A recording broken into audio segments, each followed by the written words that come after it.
We're slowly exhausting what little resources we have, and what we already have little of, we're running out of.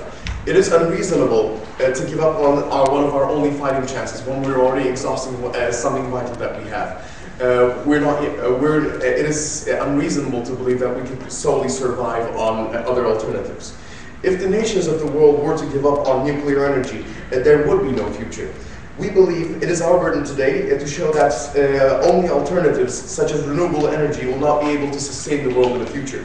As a team, we don't consider any of the alternatives efficient because the world population is growing dangerously.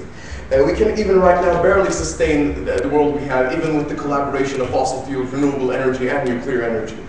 And with the scarcity of resources in the future, it will be even harder to sustain it. That's why we believe that for any future, or even for the continuation of today, we need nuclear energy. And that is why we believe, a side proposition, that there is no future without nuclear energy. Today, as the first speaker, I'll explain this in 3 arguments. The first will be, I will elaborate how sustainability will be a lot harder in the future. On our second argument, I will explain how alternatives will not be sufficient for sustainability. And in our third argument, I will explain why the use of nuclear energy is fundamental in sustainability. And our second speaker will talk about in our argument why it is important, why the use of nuclear energy is useful, will be fundamental for the developing world. But moving on to our first argument. You see, which refers to how the sustainability of the world will be getting increasingly harder. See, the thesis of our argument is that it is already difficult to sustain the world, and it will be even more difficult in the future. We will explain this under 2 points. The first would be the extinction of fossil fuels. You see, until 2040, we will have run out on our on most of our primary fossil fuels, such as natural gas, liquid petroleum, etc. You see, we're already losing something vital we have that supplies us most of our energy. In most of the countries, above 60% actually. No, thank you. And something else that is vital that we have is nuclear energy. You see, the reason why we develop renewable energy is so that it can supplement already the use of fossil fuels. But without the use of fossil fuels, we can't just use renewable energy, something that was initially intended to be supplementary to, no thank you, something that was initially intended to be supplementary to bring us up and make us survive all on its own. That is not reasonable to believe it. So it is not reasonable that we stop using nuclear energy so that we can just supplement, so that we can just live on a supplement. No, thank you. And also the second point under this argument is the increasing need of energy. We will explain this under 3 points. The first being overpopulation. See, the population that we have right now, approximately 7 billion, will be twice what it is in 30 years, which will double the need of energy. Our development in terms of renewable energy is not for only a better future, but also just to have a future. And since to have a future is our primary concern, no, thank you. And that is why we can't just give up on nuclear energy, since it's our only fighting chance. And the second point why we will need more energy is the development of technology. You see, we didn't need this much energy back in the 1800s during the Industrial Revolution. But as technology advanced over time, humanity began to have new needs. Everywhere right now we have cars, we have different methods of transportation. Almost in every home we have television, we have air conditioning. And it is reasonable to believe that in the future we'll have even more of a need for technology.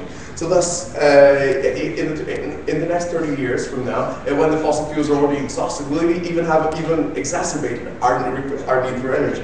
And so thus, that also shows how we'll need more energy. And the other reason will be the development of industry. See, just as population grows and we'll be using more technology, thus they will also be using more cars, they will also be eating more food, and thus we will also need to be improving our industry to cope with all of this. We'll need to make more systems, we'll need to make more farms, so because of the development of industry, we'll also be needing more energy. And so we've explained to you how definitely how sustainability will be a lot harder in the future. And our second point, yes, I'll take it. All you've established is that we need energy. If we're getting energy from a spot that isn't good, that doesn't exactly prove your burden. All right, that is exactly the point we'll be getting to. And that is our second point, which is how alternatives are not efficient, thus sustainable. The thesis of this argument is that alternatives do not have the capacity to sustain us everywhere. The first reason under this is geographical conditions. To have renewable energy, you would need to have the sun, wind, or rivers, or etc., whatever. You see, not every country has them. Not every country has the capacity. I mean, how will you build a solar plant, which is one of your best bets, in Siberia to compensate for their lack of energy? And then there's also the high cost of infrastructure. You know, it's extremely cheap, and there's a reason why there's so little renewable energy being used in the countries around the world right now. It's really expensive to add into countries. It's really expensive to create the infrastructure. You see, you can't just expect all of the countries in in the developing world to just to stop using nuclear energy or petroleum energy and just start only relying on renewable energy. That is not reasonable. No, thank you. And it already has a low percent. You see, renewable energy already has a low percent of use around the world. Even in the USA, it's about 90%. No, thank you. It's about 9% the total use of renewable energy. And the USA is the country that uses renewable energy the most. The amount of nuclear energy, however, that the USA uses is 19%. No, thank you. And the fossil fuel that the USA uses is 60%. So we will be running out of the 60% of energy that we will be using. And side opposition also supports that we stop using this 19%. So how do we continue sustaining ourselves with something that can barely sustain 9% of what we have? How can the 9% that we have right now sustain the 80% that we have and will be losing? Side opposition really needs to rebut. No, thank you. You see, and it doesn't have enough of an incentive. It's very expensive, as we explained, to implement and to develop it, and there are already enough problems within the world. And so we've explained how alternatives are not efficient, so there cannot be sustainability. And our final argument is why nuclear energy is fundamental in sustainability. You see, the thesis is that nuclear is the best and most fundamental for sustaining our need for energy in the future. 4 points. You see, even where it works in worse efficiency, it works at about 94% efficiency in the world. To get that amount of yield, you will need thousands of acres of solar panels. You see, and we will already be needing it, as we've established, for living space and for spaces to grow food, etc. So that also already creates a problem. And the second point is we already have developed nuclear to almost a perfected rate, so we don't need to develop it any further. And the third argument, it's a cheap and efficient use of energy. 1 gram of uranium approximately yields the same amount as millions of kilograms of coal. Fourth point, it has no carbon emissions, one of our most prominent issues. It will not be supplemented to global warming, and it's easy to dispose of. And the only problems that it has created so far are in Fukushima and Chernobyl. And this problem in Fukushima was quite easily dealt with. And there has never been something such as Chernobyl. And because we will be needing more energy, because alternatives are not sufficient, and because nuclear energy is definitely the best fit and our best chance, we believe a side proposition that we have no future without it.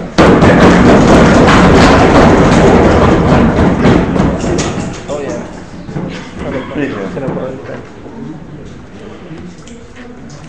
Do you mind if I need the pen? Yeah. It's alright. It's alright. It's okay.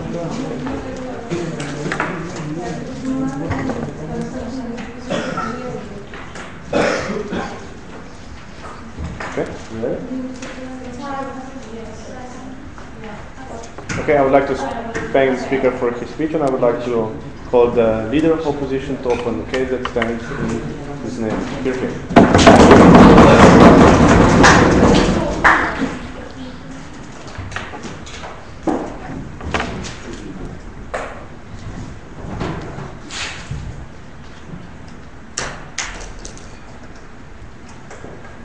Thank you, Mr. Speaker. So I'm sorry that I had to excuse myself before the round. I just got sick to the stomach at the thought of a side government believing that you can create sustainable, good energy for the world with nuclear energy. Because it's very clear, Mr. Speaker, that what we see in the world today is a society that has had way too many negative consequences from nuclear energy going wrong, a society that knows that nuclear energy can pose a great deal of detriments, and a society that should not have nuclear energy grow in our dependency on it. We think that for all these reasons today, we're going to firmly oppose this motion.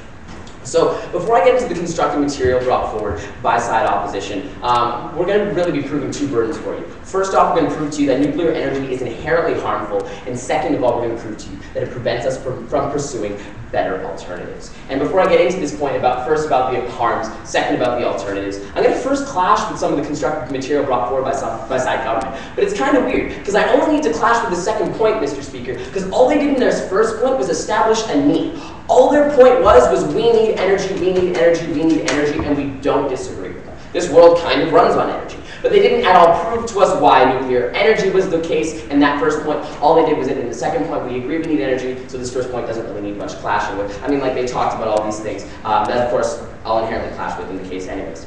So let's talk about this point of alternatives. They talked about the fact that developing nations don't have the geographic conditions to support sustainable energy. They tried to prove to us that a developing nation does not have wind, or does not have water, or does not get sunlight. We said if you don't get wind, water, or sunlight at all, Mr. Speaker, you probably don't have people living where you are. But we'd say that, like, if it's a matter of efficiency, if it's a matter of getting more of this energy, like being more efficient and effective, we'd say that, like, we're going to clash with this a lot in the second point of our constructor case. But in order to make these things more profitable and output more energy, the technology needs to be better, and that technology will not get better unless you invest in it, unless you create the demand to innovate, and unless that innovation leads to efficiency, which leads to a better product overall for the developing world. We'll clash with it all the time throughout the case.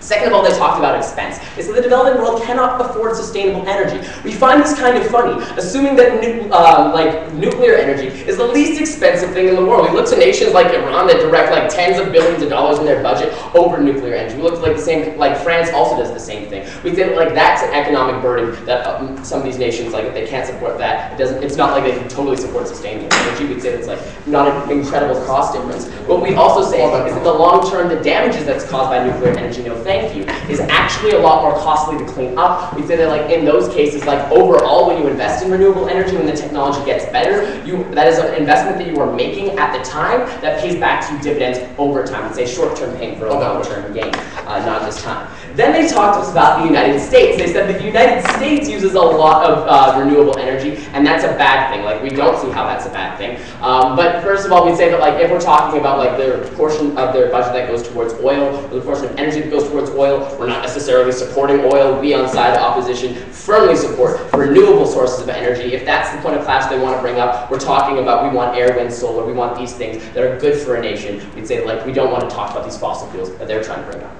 So I think that like I've inherently clashed with a lot of their points directly, and we're going to see a lot more clash throughout the case. But I want to get to the constructive material per side opposition thus far. So let's look at this first. Actually, you know what? Let's do together.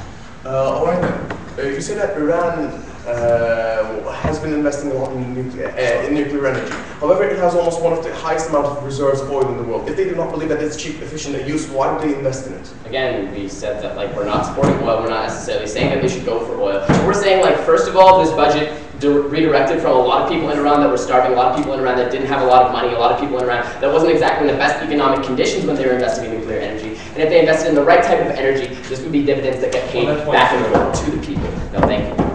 So let's talk about this first constructive point of the harms of nuclear energy. First, we want to talk about the general harms. Let's talk about the fact that when you're engineering nuclear waste, you are engineering nuclear waste. This is something that stays around in an environment. They said that, and like we think that this title is very apt. They said that like it's easy to get rid of. We don't think it's actually that easy to get rid of. It's not like you make nuclear energy and it's click, click, goodbye. We say that like that stays around in a lot of these countries, and it actually harms a lot of the people in these countries. We look to a place like the United States, in Nevada, like in Yucca Mountain, where people have actually been forced to leave the areas around the mountain where nuclear plants are developed because like the radiation is so strong and it's infringing on their livelihood. We say that like when that waste and when that radiation is occurring, not just the waste, also the fact of the radiation itself and the act of it being made, those are inherently harmful for people. We say that like in a country like, and we also say furthermore, when you're trying to get this waste out of the country, a lot of countries will like buy storage space in developing nations to get their waste gone from them. So we'd see places like Yemen that have to buy nuclear waste, put it near their cities, put it near their people in order to create some economic income,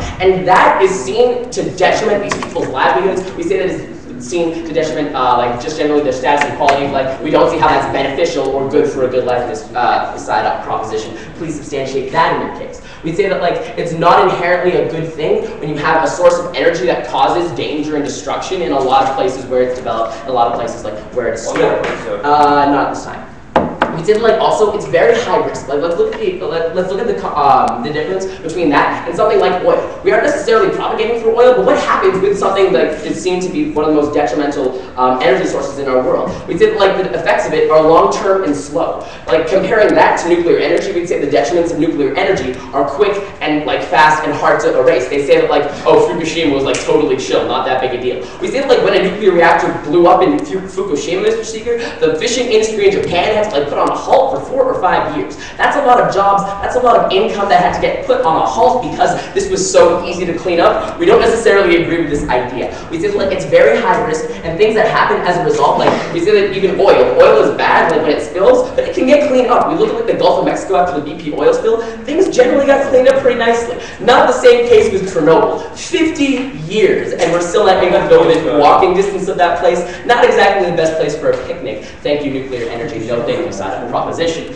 So we say that like in general, nuclear energy has posed a great deal of detriments and harms that side proposition wants to remain blind to. We don't think the global community and the innocent citizens of our planet have remained blind to it. We say that those are the people that you're hurting. Please justify how you can, please bring forward in your constructive, how you can justify harming innocent actors in a way to create energy that isn't even the best alternative. Speaking of alternatives, let's get into it in the second point. So we say like the harms of nuclear energy are bad, but what's even worse is the fact that it stops good sources of energy from being made. Why is that the case? We see that like when a nation doesn't have the desperate need to create this other sources of energy, they stay pretty stagnant and okay with having the energy that they have. France is a great example. They have this great nuclear energy program, and because of that, they don't necessarily branch out into other fields of investing into developing sustainable sources of energy. They say like you need to create a need, you need to create a demand, and that demand is diminished when you have other options. It's terrible that these other options are terrible, but what's even worse is that they stop better alternatives from being created. And we think like a country like Sweden that has said, you know what, we're actually going to take the burden upon ourselves to actually learn how to invest, how to redirect those billions of dollars that France would invest, and instead invest into renewable energy. They have done two things. One, they've helped themselves by creating a renewable energy store. Their ecological footprint is dismally low, like it's incredibly low, it's unfathomably low actually, and they actually buy carbon things, they sell their lack of carbon emissions to other countries to make profit there. But furthermore, we say that they have been innovators that help the global community learn how to have more efficient technology and green technology. They were pioneers, they were innovators, and they've made green technology become less costly when they were able to make it more efficient and invest in it to make it more cost effective. We did like when you're preventing these great alternatives like air, wind, and solar, you're preventing the global community from having something great. We don't see nuclear energy is good, we don't see this motion should stop.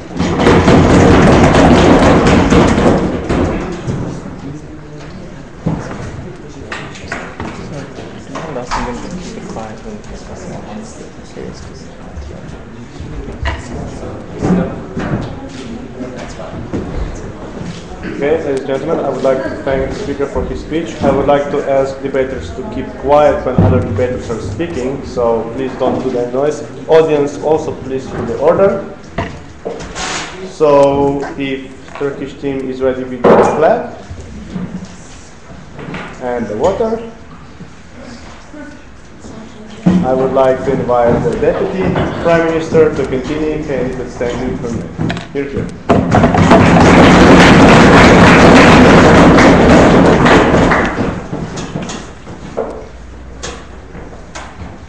Today's side opposition completely took the wrong burden. They came up here and tried to explain us why nuclear energy was so harmful. But what they should have explained was that we could actually sustain our civilization the way it's going without nuclear energy. This is the burden we put on them, and they failed to prove it in their speech.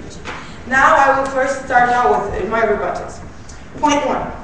They said that it was too expensive for the developing world to use nuclear energy and that the renewable energy was way to go. Well, if nuclear energy is as harmful as they say, then why is not all of the developed nations using renewable energy instead of nuclear energy? Today we see many developed nations such as Switzerland, France, Germany using nuclear energy in a way that isn't causing any problems. They come up with the disasters that happened, a few disasters that they happened, but we say that Fukushima was solved in a way that was not as harmful as the past disasters, and we believe that we should keep scientific research, doing scientific research on nuclear energy to keep it in better conditions instead of cutting it our most efficient way of producing energy. Their second point of constructive.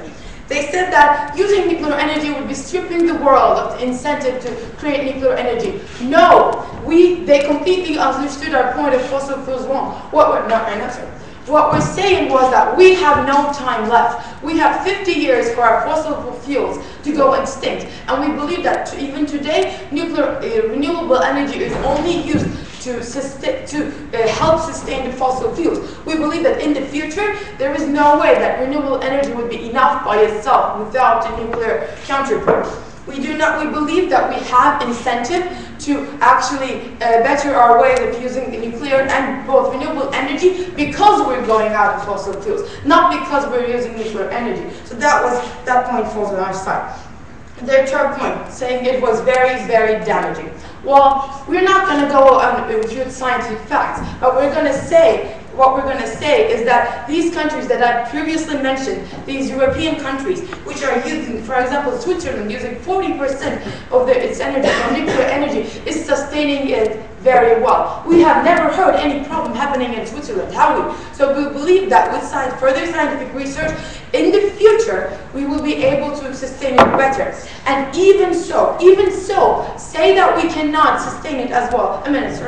Sustain it as well. We say that they have to prove to us that without nuclear, we can actually sustain the civilization today. Yes? You talk about Switzerland not having problems with their nuclear energy. What about the people that they sell the nuclear waste to, that have their rights infringed upon, innocent actors that are harmed by this nuclear waste? We do not believe that this point is met, but we believe that you still have to prove to us that when the fossil fuels are extinct, the civilization will be able to develop and progress with only the alternative you propose, renewable energy. And we believe if this were possible, the countries which are capable would have been doing it anyway. Going on with my constructive case. First of all, why is today many countries behind the others? Because they do not have as much energy to keep industrializing and to keep feeding their people and to keep giving them energy. Why today do we see Canada importing 2,225 barrels of oil, whereas Indonesia can only import 4? We do not see any point in today of trying to solve the problem of developing countries with renewable alternatives. Furthermore, even today, the fossil fuels are not distributed evenly between the developed and the developing world. We believe that in the future, unless the developing countries use the efficient way, the nuclear energy, to keep industrializing and progressing their nations, their problems will keep getting worse. The gap between the developing and developed nations will keep increasing, and this in return will create more problems of the world. We believe that the problems we mentioned in our first speech were completely ignored by the opposition. The overpopulation, the industrialization of the world, the way we need more energy. We believe that, especially in developed nations, this is the only way to go. And we will now explain this. First of all, developed nations do not possess as much financial capital as the developed nations. We believe that this gives an unfair advantage to the developed nations in the way of using alternative energy. We believe that the developing nations, if they're forced to do nuclear energy, will spend so much time on trying to sustain it. We believe that even as the developed nations cannot sustain it, we believe that the developing world will never be able to sustain their need for energy with the renewable part. Yes? So you're saying how developing nations won't have money, but if we have nuclear energy, couldn't that mean that multinational organizations and developed nations could actually enter these developing nations and exploit them and create their entire energy infrastructure?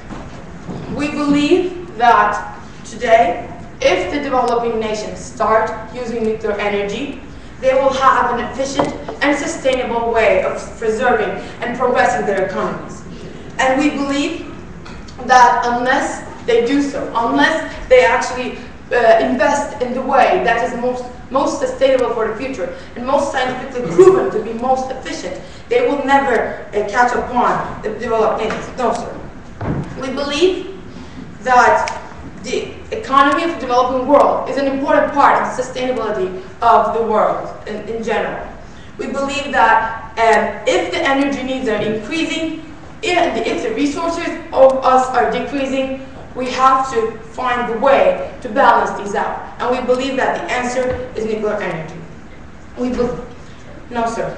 We believe that if you do not give the developing nations, the chance to use nuclear energy as a product of, as a way of progressing their industrialization and keep producing and keep being enough for themselves, we believe that this will mean that they will never become what we mean as a sustainable nation. So why today we are falling on side proposition? We believe that, as we have mentioned before, the opposition took the burden wrong. They tried to explain it to us why nuclear energy was bad. Yes, we have seen all these disasters happen, but we have never seen them actually tell us how we're going to sustain it. We have never seen them touch upon the point of developing nations, of how they're going to make this happen, on how overpopulation is not going to harm us. We have never seen them tell us why nuclear energy is not an option. We have never seen them tell us that all other alternatives will be enough. We're not talking about the past, the next 50 or 20 years. We're talking about the whole future of humanity. And we believe that nuclear energy is the only way to go. So because we believe that no other way is available, and because their whole first speech was only about solving the harms, go prop.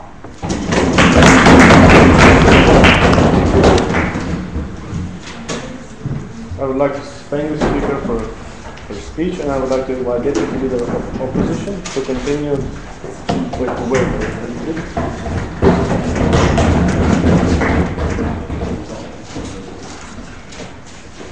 To continue in case it's sent into here.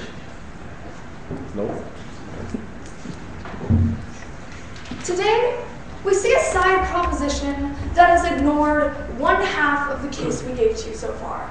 They said we talked about the harms, but they ignored the fact that we provided this idea about alternatives. They ignored the fact that we provided the idea that humanity, in general, procrastinates. And if we allow nuclear energy to be a method of procrastination, we will never achieve renewable resources.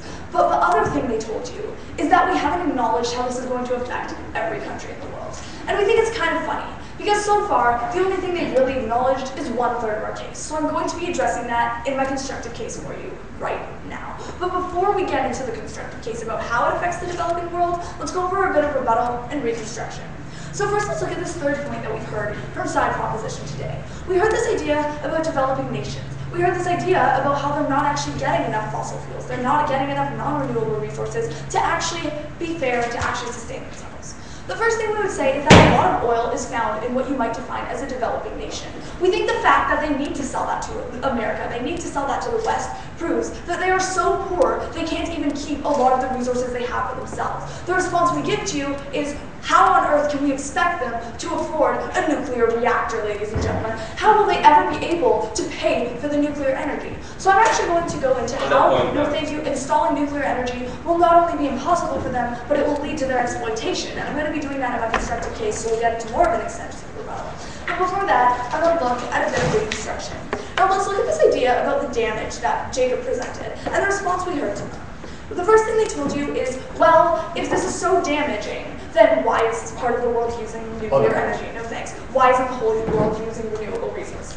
We think that the answer to this is the second point that they promptly ignored. We think the answer is that so far we've been able to rely on fossil fuels. We've been able to rely on non-renewable means. We've never actually had the demand. We've never actually had a reason. We've never actually had to push. What we would say is that when we're giving the incentive, for example, you don't have nuclear energy, which is very damaging to the environment as an option, people will start to develop new innovations. They've already told us that in 50 years we'll be out of fossil fuels. What's going to happen is if we use nuclear energy, it's going to be another maybe 200 years of extremely damaging environmental processes before we actually turn to maybe renewable resources. What we would say is if you look at the past 50 years, we've had so many developments. I'll take you in a moment. We have internet, computers, iPhones. We even came up with solar power. We think these are inherent benefits that happen over time when there's a demand for it. We think that if we create a demand for renewable resources by saying you are not allowed to use nuclear power, we think that demand increases. We think that we focus on developing it. We think we actually make it more sustainable, more reliable, and more available. So I'll take you in.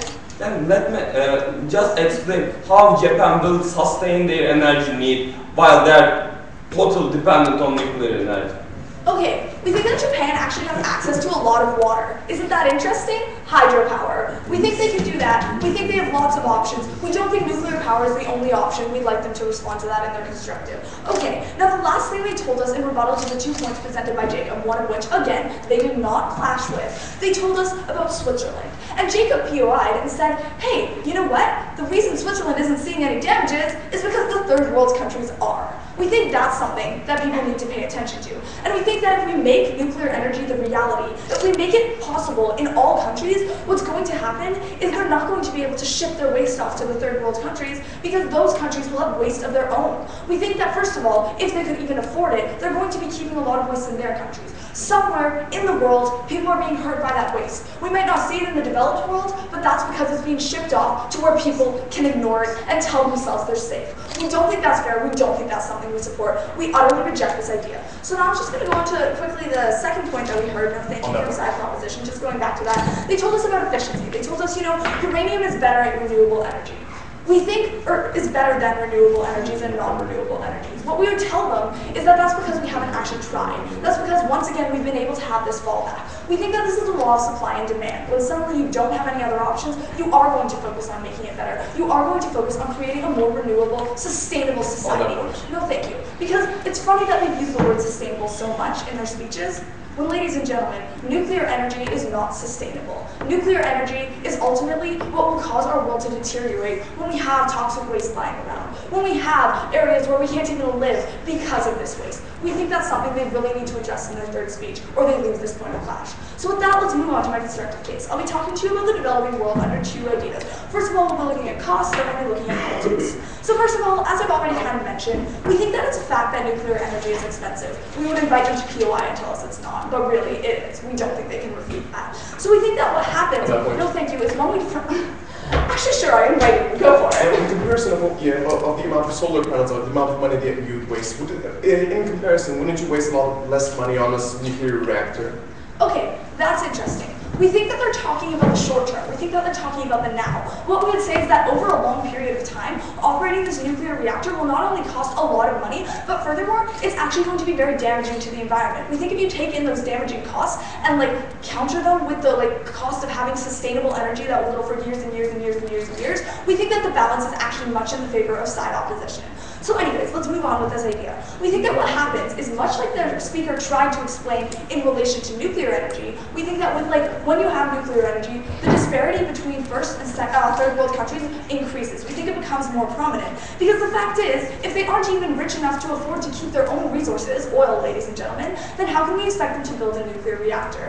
What we would say is what's going to happen is multinational companies are going to come into these third world countries. They're going to have to provide that for them if we're saying that's the only option. They're going to essentially control all of the nuclear power in these countries because, ladies and gentlemen, the third world countries cannot do that for themselves. No, thank you. What we would say is this poses an inherent harm because if one company or two companies controls all of the power in a country, they have the ability to exploit those people. They have the ability to hold sway over those people, and they have the ability to create several human rights abuses. They have the ability to do whatever we want. We think that that is a huge problem.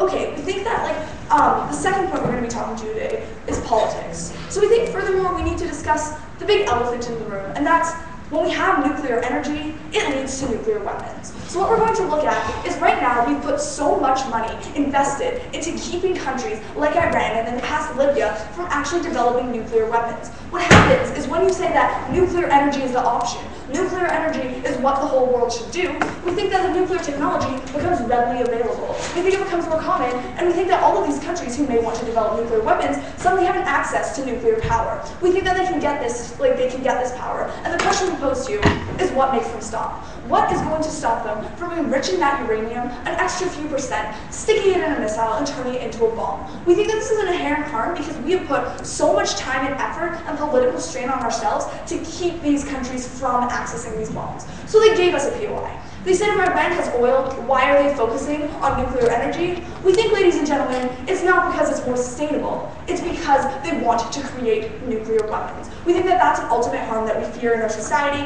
We think it's something that we really don't want to deal with. So we say, like, originally, when we created the first nuclear bomb, it actually came about by attacks from the Germans and the Americans to create the first nuclear energy plants. We think that that's actually what led to the creation of the nuclear bomb. We think that this is an inherent harm, but we think also, not only because we're enabling weaponry for the whole world, but because it's going to push these developed countries into recessions, into what they can't afford, put them in debt of multinationals, and ultimately just harm the environment that we are so incredibly proud to oppose.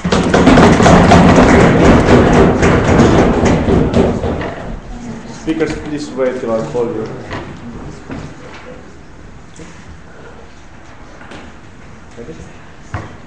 Okay, I would like to thank the speaker for her remarks, and I would like to invite member of government to continue in case it sent his name. Here.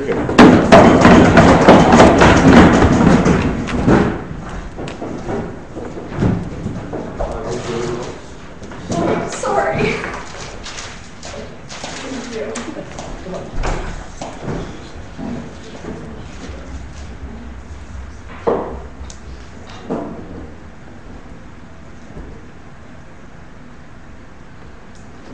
Yes, I'm sorry. Because sometimes we need to do things that we don't actually want to do. Because we need them. For example, when Hitler started to kill those people, kill those Jews, we need to fight against them. It's simply the same thing. They just show us this harmful. Yes, ladies and gentlemen, we accept that those can be harmful, but they don't actually show the thing. If their only point is nuclear resources detrimental, then they have to show us why actually these harms will stop our sustainability, will actually stop and kill our future. But ladies and gentlemen, what we show is actually, yes, even it is detrimental in some points, it is not that detrimental that will kill our future, but it's actually really fundamental to sustain our future. Therefore, to understand this debate, today we have two classes. The first, actually, we'll be able to sustain our world without nuclear energy, and secondly, do these harms actually, if those harms exist, if it is detrimental, will stop our sustainability. The first thing. What they actually, since the beginning of our speech, they ignore. What they are saying, we are in need of increasing energy. And what they are saying, we will have less energy in the future. But the point was that actually, extinction of fuel resources. What they are saying, let's explain under an analogy. Let's say we have now 10 units of energy, and we can sustain 10 units of energy with our resources. But in the future, we will need actually 15 units of energy. But since we will lose the main resources, fossil resources, then we will actually have just 5 units of energy to sustain our world. And what they are saying actually, let's actually give up from that other 3 units and actually just have 2 units. And yes, then how do you explain that? Actually, those 2 units will be able to sustain that 15 units, ladies and gentlemen. But we are saying, since we have increasing need of energy and less energy resources, actually we need this, even if it is really bad, because we want to live. That's the instinct of human, ladies and gentlemen. They have to show us how actually we can abandon the most important resources after fossil resources, but there wasn't any response at all. No, thank you. And the points were overpopulation, developing growth. And they didn't actually show us. But we are saying with overpopulation, yes, renewable energy is actually developing. But actually, what we are saying, development didn't bring a better world. Actually, it is just to cover up the overpopulation. It's just to actually cover up those extra additional problems. But what we are saying, since the development is only can cover up these additional problems, that we are saying we can't actually give up because we won't be able to even cover up the additional cost. And what we are saying, we won't have a better world, but we will have a world to live. No, thank you. And the second point was inefficiency of alternatives. We bring the geographic conditions. But what we are saying, it's only dependent on geographic conditions, it's not feasible. I gave it in my example of Japan. Actually, Japan is only dependent on those things. But their response was, yes, Japan has sea. But firstly, we can actually use sea to create energy resources. And also, it's not again feasible to just use sea or just renewable energy. But they say everywhere has something, because it's to live actually we need those things. Yes, this shows that we can use renewable energy everywhere. But this doesn't show that actually it can sustain our lives everywhere, ladies and gentlemen. Yes, you can have wind in somewhere, but since you don't have other things, you won't be able to sustain your life again. And also, even those renewable energies are limited, ladies and gentlemen. You have limited rivers, you have limited areas. You can't just use all of it. But we are saying again, overpopulation. You will have the huge need of energy, and those even renewable energy will not be able to cover all the need by themselves. We need, what we are saying, they need a complement.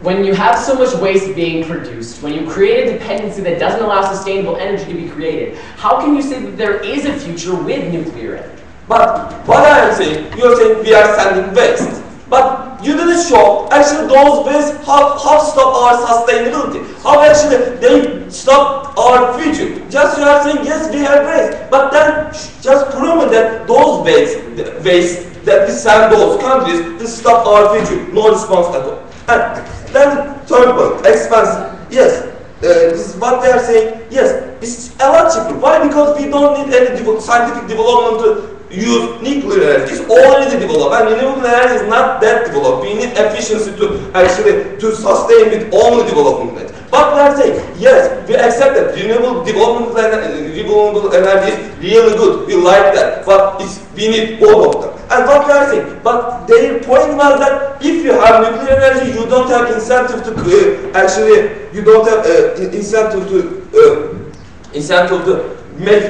the other renewable energy develop. But in my second class, I actually explained how it doesn't work. And then the other point is cheaper, efficient, and they didn't show us actually why this cost of development will be actually sustainable and we will be avoided by those developing countries. But I think it's relatively easy. We don't say it is easy to have nuclear reactors. But what we are saying is relatively easy because you don't need to develop. And their point was, yes, nuclear energy is under control of strong powers. But again, same for the renewable energy. Renewable energy is a lot more worse than their case. And the second class, do this harm stop our sustainability? Again, I want to remind that if their stance nuclear resources are detrimental, they have to show us why actually this harms will stop our sustainability. No argumentation on this point just to show the detriments. No, their first point was stopping the development of renewable energy. No, ladies and gentlemen, since we have additional problems such as overpopulation,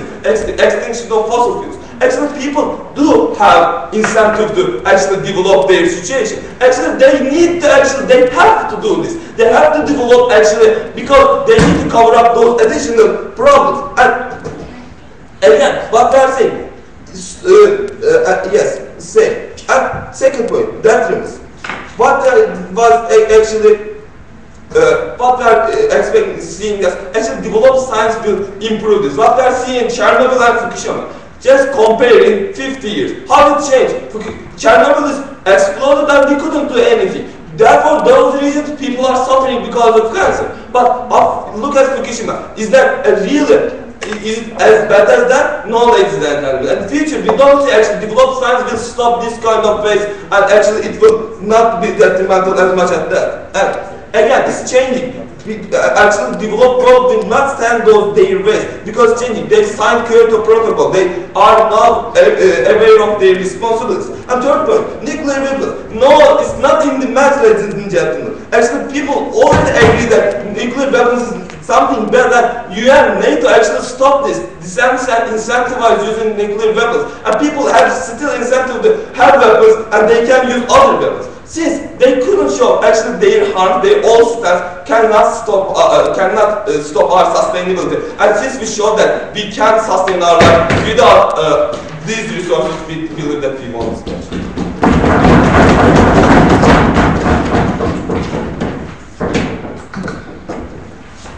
I thank the speaker for his remarks, and I would like to invite the member of opposition to conclude their constructive speeches from their side. Hear him.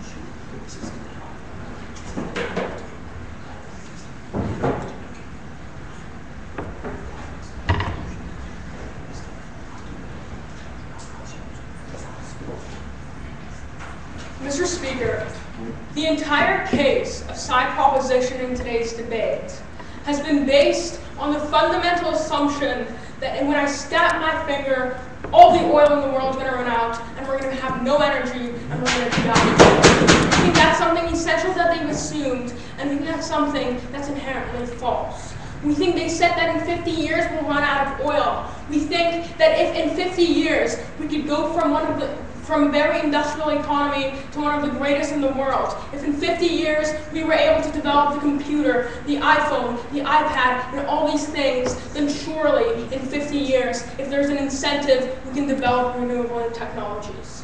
We think that's something that we pushed heavily on the side of opposition, and that's something we got no response. We think we've already won today's debate.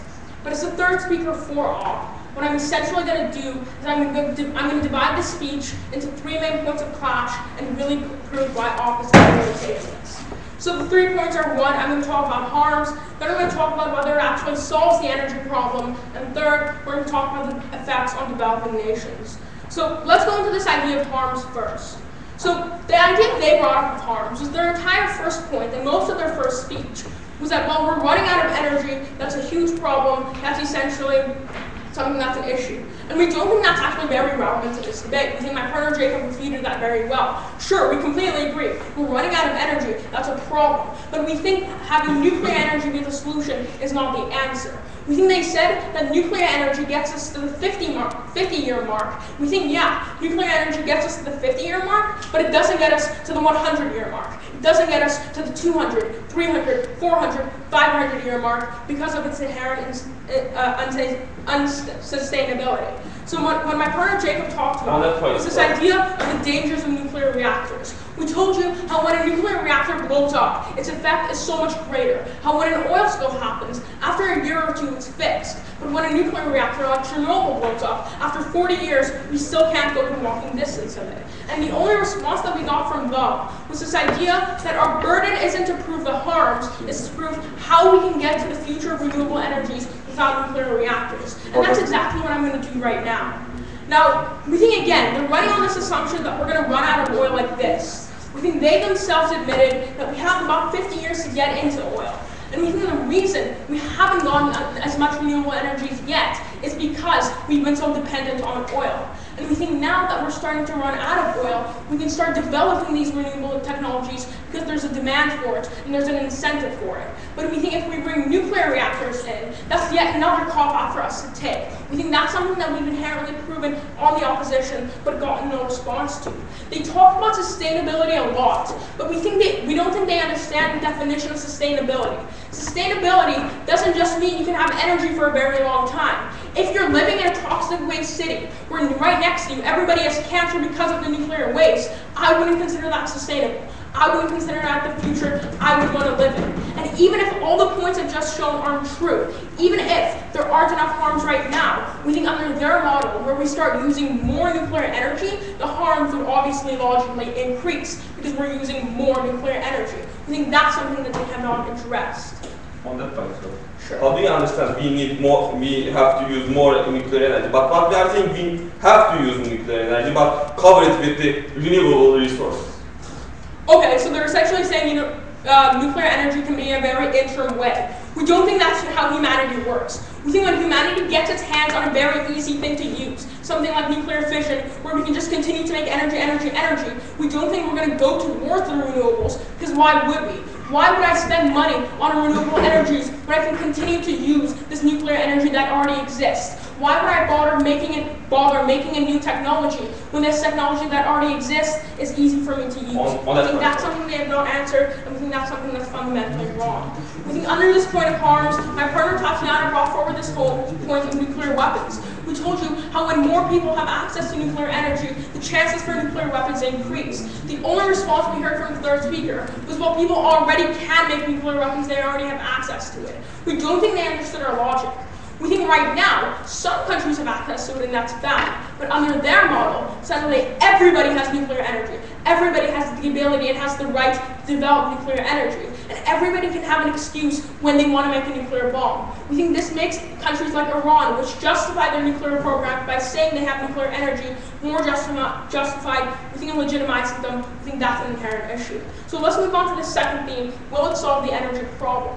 So again, they told us how we're running out of oil and that's a huge problem. But we think if we move on to nuclear energy, what's eventually going to happen is nuclear energy is suddenly not going to be sustainable. Then we're going to crash. Then we're not going to have any capacity to come back. We think that's a huge issue. We think what nuclear energy inherently does is it gives us another way out. That's something we don't want on opposition. And our second point was entirely about that. Our second point was entirely about the idea of incentive. We still haven't gotten a response. We waited for 3 speeches to get something. We still haven't gotten anything from the opposition, from the proposition end. We think we've easily won on the point of will it solve the energy problem because of the fact that we proved there's no way that we can have green energy without having an incentive for it, without having a demand for it. And as long as nuclear energy exists, there will not be a demand for it. We'll just continue to have a society that continues to get worse and continues to get hurt. So let's go on to the second theme, about the effects on developing nations. But before I go into that, let's just take a slow. We want to make a clarification. We're not saying that nuclear energy is the only source, but when it is the most efficient way, if we let go of it in this increasing conditions, we have We don't think they understand the psychology of humanity. We've told you that time and time again. When there's an easy way out, that's what we take until we absolutely cannot anymore. If nuclear energy becomes an easy way out, we're going to take that and we're going to run with it until our world is filled with toxic waste, until we actually have absolutely no other option. We want to take some preemptive measures. That's what we stand for opposition. We stand for measures before we actually hit the problem. We don't want to wait till we have a toxic world and then start caring. So we don't think the premise of that HOE stands. So let's go into this third theme about the effects on developing nations. So what they told you is that developing nations right now have no money, so if they have nuclear reactors, they'll suddenly have money, they'll be able to provide their own energy.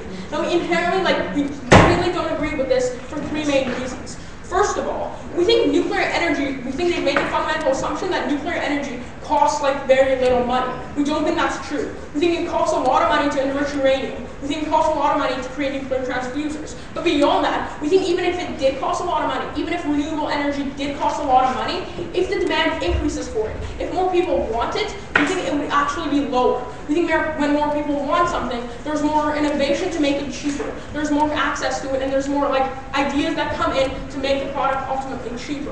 And beyond that, even if those two don't stand, we told you how when these countries have to go into the developing nations to build their nuclear energies, they can get inherently exploited. What my partner Tatiana told you is that when a country like, say, Ghana doesn't even have the money to develop fully its own infrastructure, they need countries like the United States, they need companies from Europe to go in there and develop their nuclear energy for them. And what happens then is that European and American companies control Ghana's entire energy sector. That's something we heard no response to.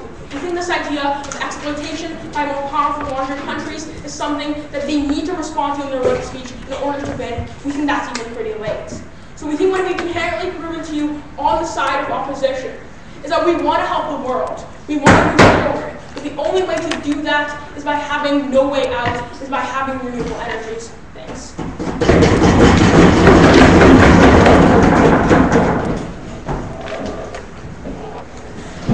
I thank the speaker for his remarks, and I would like to invite the leader of the opposition to present us the reply speech for their side. Here it is.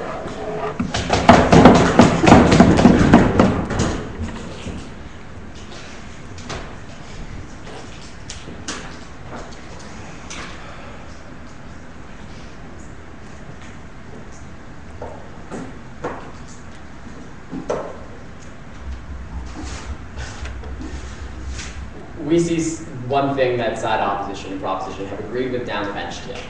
We want the world to survive. However, we see a side government that doesn't understand really what survival entails.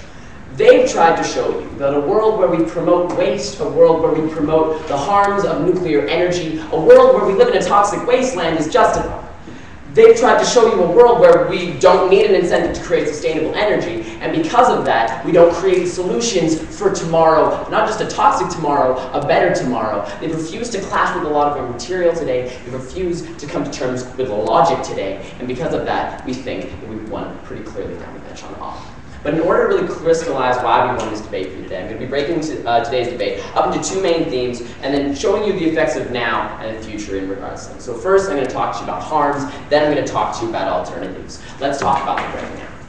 So what we told you down the bench on off is that health-wise, nuclear power and nuclear energy propose problems. We saw like examples in Fukushima, we saw examples in like Hiroshima and Nagasaki, we saw examples in Chernobyl, we saw examples all around the world. When radiation goes wrong and nuclear radiators blow up, we see problems there. We see problems in the world where you dump waste in a developing nation, in a country like Yemen that has to purchase this waste in order to stay standing and has its people falling as a result. What was the response we heard from government? Next to nothing. They said it wasn't our burden to prove that it's bad. What we would say is if as opposition we don't prove to you that it's bad, we can't prove to you why we need to win today's debate. If we show you the harms like we've done down today's bench, we can tell you why we don't want those harms to be amplified. We can tell you how we don't want to support those harms, and side government has refused to clash with that. We say that in the future, those harms are exacerbated.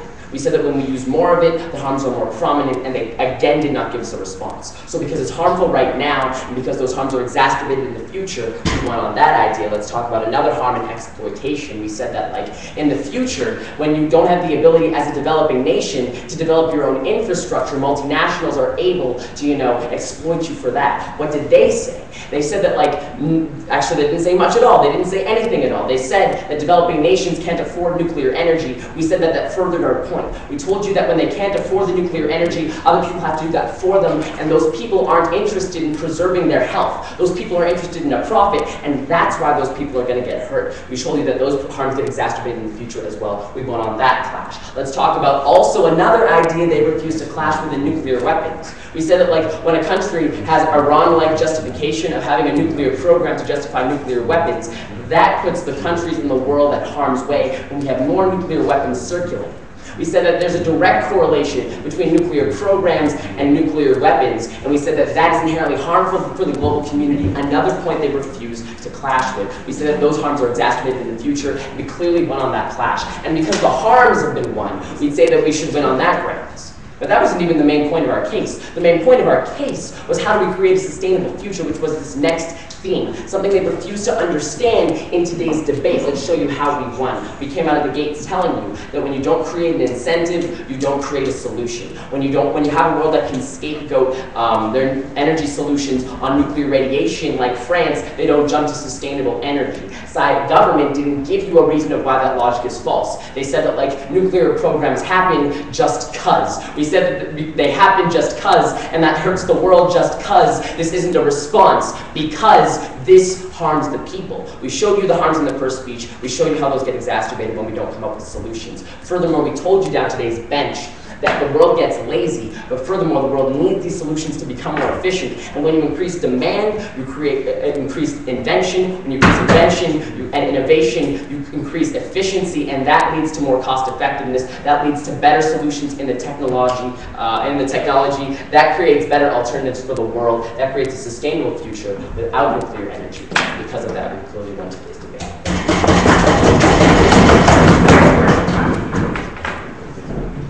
I'd like to thank the speaker for his remarks, and I would like to invite Deputy Prime Minister. Prime Minister. Sorry? Prime Minister. Yes. Prime Minister? Okay. Then the names are wrong here? Okay. So, there's a Prime Minister then? Oh, yeah. The higher authority. To conclude this debate, and yeah.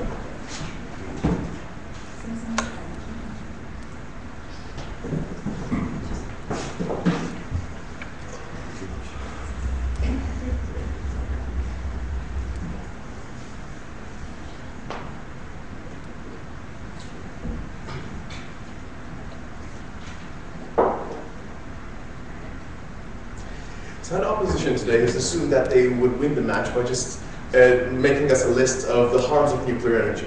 We do indeed concede that nuclear energy does have harms that comes with it. However, side opposition was not able to refute that nuclear energy was essential for any future. Yes, we do indeed concede that nuclear energy is not enough. We do also concede that renewable energy is not enough. What we propose, what we've been talking about this whole match, is that we need all the help we can get in this future. We need to allocate. We need to utilize all the resources that we have. I mean, and just because that they would cause us minimal harm does not give it enough of a justification not to use a future. We say that a future in which there are certain minimal harms is better than no future at all, and that is proposition's stance upon this thing. See, let's take a look at some of the points on which we've touched.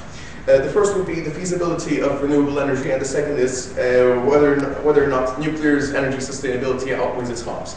The first being the feasibility of renewable energy. They said it would be expensive for nuclear energy to be sent into the developing world. Nuclear energy, because it will be monopolized by the developing world. But it is quite similar with renewable energy. It's again monopolized by the more advanced countries that have technology. It is not more likely that those countries would have a surplus of energy if you would only make a transaction to renewable energy. And we also explained that renewable energy has a place of only less than 8% in the whole world. We also said that nuclear energy only has a place of 19% in the whole world. And we'll be losing a 60% energy, fossil fuel energy in this world. It's quite reasonable to believe that the 9% that used to be carried by a whole group cannot be carried on by itself. I mean, it is not assured how much it will work, but for any future, we need all the help we can get, because yes, it is true. When you snap your finger, yes, fossil energy will be gone, and that is a premise we base our case upon. And they also based one of the pieces of their case was that people would get lazy because they already have nuclear energy, and that they would stop researching it. But there is already a no way out. In either way, even back then, they used to research renewable energy because it was a complement to the already existing system. And in the system that we would bring, it would once more complement nuclear energy. Yes, people do not want to exacerbate their use of nuclear energy more than they can, but they will not have an option when there is no other way out. Just as it. Yes, so they will research renewable energy, because nuclear energy alone is not sufficient to sustain it. It will also need the supplementation of renewable energy. And we're also currently already researching it. There's side opposition has not provided us any explanation as to why we would stop researching it. Then there was also some of the harms of nuclear energy, which would regarding it being dumped and stuff. You see, that used to be a lot more of a problem back then. Russia used to dump its nuclear waste in the Black Sea. However, there were laws against it, and because it's begun to be used more often in nuclear energy, these countries have been making more of an effort so that waste will not make such of a detriment to these countries. So yes, the harm of nuclear energy has been getting less and less. And regarding reactor meltdowns, let's see what happened in 50 years. Chernobyl and Fukushima. Chernobyl was a massive meltdown, and we've even been seeing its effects right now, but Fukushima had been able to be taken under control. And despite the meltdown in Fukushima, Japan still insists on using nuclear energy for sustainability, because yes, its geography is not sufficient to sustain renewable energy by itself. You see, our whole case is nuclear alone isn't enough, but renewable also isn't enough. The future is getting harder to live in, and we need all the help we can get. We need, we can't just take nuclear energy off the table because it may cause a certain detriment that we've already explained that will be minimized in the future. So because of all these reasons, we believe that we've both taken the points regarding sustainability, that we require nuclear sustainability. We've also explained that how they would increase researching. So because of all these reasons, and because side proposition has demonstrated superiority in this match, we think that this match falls on proposition.